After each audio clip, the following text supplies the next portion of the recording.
Episode 18 of Shangri-La Frontier Season 2 begins with Sunraku receiving an unexpected delivery. Sagar Zero and Akane have arrived.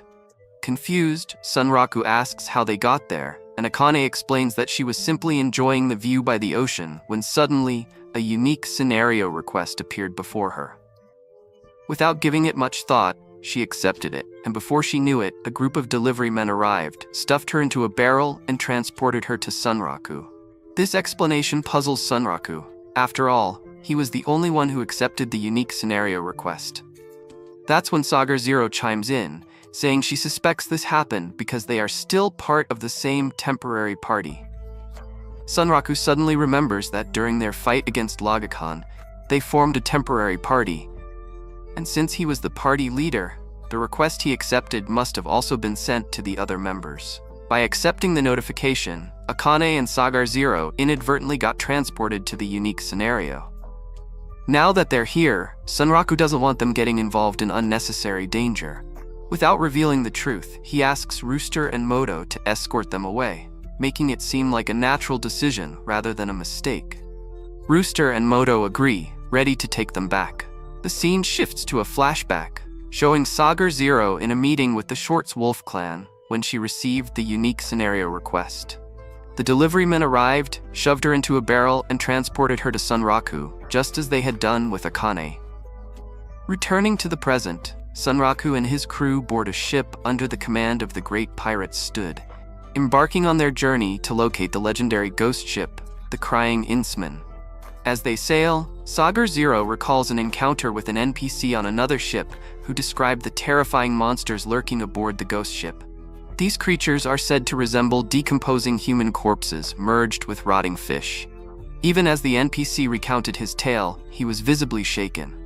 Moto admits that this is his first time experiencing a unique scenario, so he has no idea what awaits them either.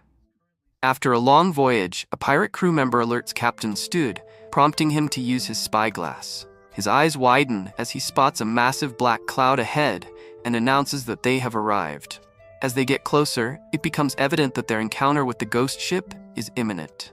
The eerie black cloud envelops their ship, and moments later, a powerful bolt of lightning strikes, illuminating the darkness. From the point where the lightning lands, the Crying Innsman emerges from the mist. The terrifying sight sends shivers through the crew. One panicked pirate attempts to attack, but Sunraku quickly stops him, warning against blindly attacking. Instead, he advises waiting for the enemy to enter their attack range first. Just then, Stud, trembling in fear, attempts to reassert his authority, saying that he is the one who gives orders here. Sunraku, unimpressed, tells him to stand up before making such statements. He then questions whether Stud really believes that acting recklessly will avenge his father's death. The words cut deep, but before Stud can respond, the ghost ship begins speeding towards them at full force. A concerned crew member warns Stud to evade the incoming collision, but Stud refuses. He reasons that if they try to avoid the crash, the ghost ship will tear into their side and sink them. Instead, he takes control of the ship's steering and makes a bold decision. They will charge straight into the ghost ship. He explains that, given its deteriorated state, their own ship should be able to withstand the impact better than the enemy's. With the two vessels barreling toward each other, the crew braces for impact.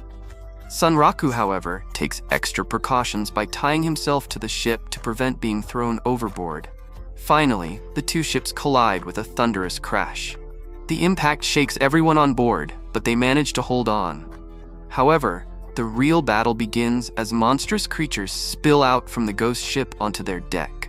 The players immediately engage in combat, fending off the grotesque enemies. Observing the situation, Sunraku notices that there are enough players on their own ship to handle the monsters there. Realizing this, he decides to board the ghost ship himself.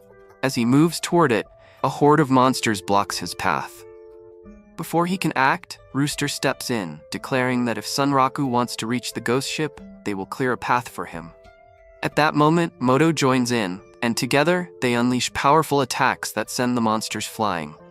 With an opening created, Sunraku leaps into the air, using his skills to propel himself onto the ghost ship. Meanwhile, Emil and the others continue battling on their own deck. Once aboard the ghost ship, Sunraku climbs higher to survey the situation. He starts wondering where all these monsters are coming from. Just then, two creatures attempt to ambush him from behind. However, before they can strike, Rooster eliminates them with precise attacks. Sunraku turns around to see that Rooster and Moto have also boarded the ghost ship. He asks them if they have taken care of the remaining monsters on their ship. Moto reassures him, saying that only a few remain and the others should be able to handle them. With that settled, the three of them decide to fight together, with Moto providing support from above. Suddenly, Moto warns them to dodge an incoming attack. Rooster and Sunraku leap away just in time to avoid a powerful strike. As they regain their footing, Sunraku realizes that they are now facing the boss monster of the ghost ship, a horrifying creature known as the shark zombie.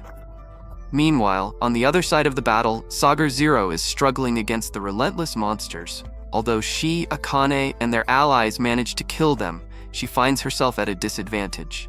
She remembers that after using her Armageddon attack against Lagacan, she suffered severe stat penalties.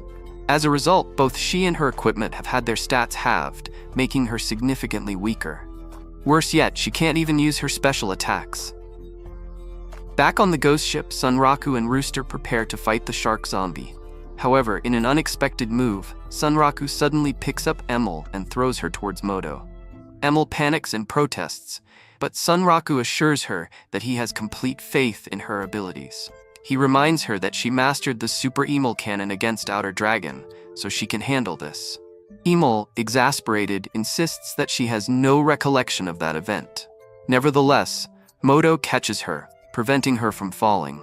With Emil out of immediate danger, Sunraku and Rooster charge forward, launching a synchronized attack on the boss monster. The battle is about to escalate, and just as they strike, the episode comes to an end, leaving the fate of Sunraku's crew hanging in the balance.